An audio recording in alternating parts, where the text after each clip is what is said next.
Hi guys, my name's Carrie. I'm one of the keepers here at Curiodyssey, and today we are in feeding our bobcats. So the bobcat with me right now is Kiro, and Kiro is about 11 years old. Kiro here for dinner is having Nebraska, which is a ground up zoo meat, but he eats all different types of food. So he likes mice, rats, chicken, quail, rabbit, all different types of meat. So he is a carnivore. Good boy. So Kiro is one of our animals that lives on exhibit at Curiodyssey. So he is one that when we are open that you can come and see at any time.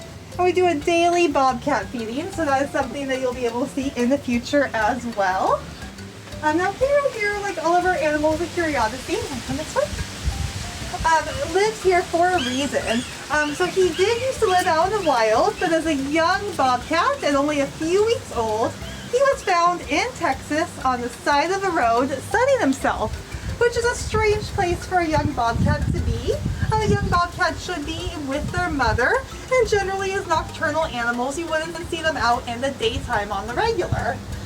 So after watching him for a little while, they did determine that something was different. He was brought to a wildlife rehabilitation hospital in Texas that specializes in bobcats. And they noticed that he was actually very sick. He had pneumonia. Just like how humans can get pneumonia, it's a really bad cold where you have fluid on your lungs and you're pretty sick. You need some medicine. Kiro and other bobcats and other animals can get that as well. So Kiro was treated for that pneumonia at a young age. He did recover really well, but at a very young age he learned that people will feed him bottles, take good care of him, and he had no reason to really fear humans anymore. So we call that imprinted, or just totally dependent on humans for their care. So Kiro, even though he recovered from that illness, did become imprinted.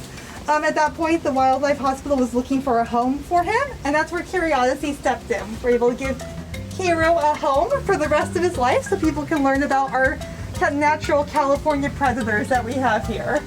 Now in just a moment, we're going to be bringing out Frankie, who is Kiro's bobcat roommate. So we'll be right back with Frankie.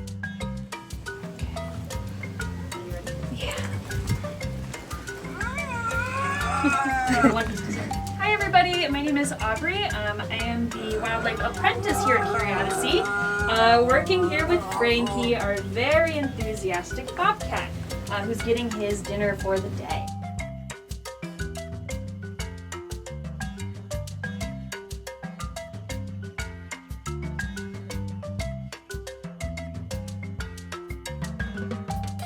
Frankie is one of our two bobcats. He lives here with Kiro. And Frankie, like Kiro, has been here for pretty much his entire life. Frankie has somewhat of a similar story to Kiro, but it does turn out a little bit different partway through. So Frankie here was found out in the wild as a kitten. He was found with his sister, and they couldn't find a mother bobcat nearby. So this rehab center that also ended up having Kiro took in these two baby bobcats to hopefully rehabilitate them and release them back out into the wild. However, while those two little bobcats were there, they found out that these two bobcats seemed to move a little funny. So if you watch me throw this piece to the side, we'll see how Frankie moves here. You might notice that he's a little wobbly as I throw these pieces of food around, that he might look like he's moving a little differently and is maybe a little clumsy. So while these two little baby bobcats were there, they found out that these two cats seemed to have a neurological disorder. It means that something's just a little funny with the wiring in their brain. And they believe that that is cerebellar hypoplasia. It's a really big word that basically just means he's really clumsy. It can occur in different degrees of severity.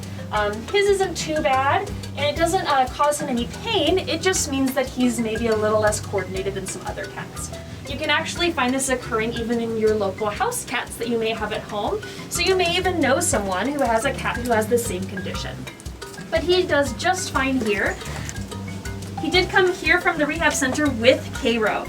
Since he and Kiro were found at about the same age and seemed to get along really well at this rehab center, they decided that they would be a good pair to go to a zoo like ours, and we were lucky enough to have them join us when they were less than a year old, and they've been here ever since, so it's been about 10 years with these two wonderful boys. So we have finished up feeding Frankie and Kiro their dinner, and now we're offering a little bit of playtime. So you can see Kiro here is loving this toy, which is really similar to what you might have for your cat at home. Simply just a stick with a string and something to chase after. But this is actually a lot of fun for cats at home and bobcats here at Curiodyssey. So it kind of does all of his natural abilities to stalk and chase something, just like he would chase after a mouse or a rat or a bird in the wild. It's good for him to use all of his natural abilities here too. We've also brought in this fun blanket that has some perfume on it, and sometimes that's a fun enrichment item for our bobcats as well. So now playtime is totally on their terms. Sometimes they eat their lunch or dinner and they're ready to move on and take a nap, and that's totally fine. We respect their space and we go ahead and just leave the exhibit. But sometimes they're interested in a little bit of playtime, and we offer that for a period of time as well, which is fun for the keepers and fun for the bobcats, we think. Well, thank you guys for joining us for Wild Wednesday with our bobcat today. We hope to see you again next week with another animal friend to share with you. And you can always check us out at curiodyssey.org for more science content. Thanks, guys.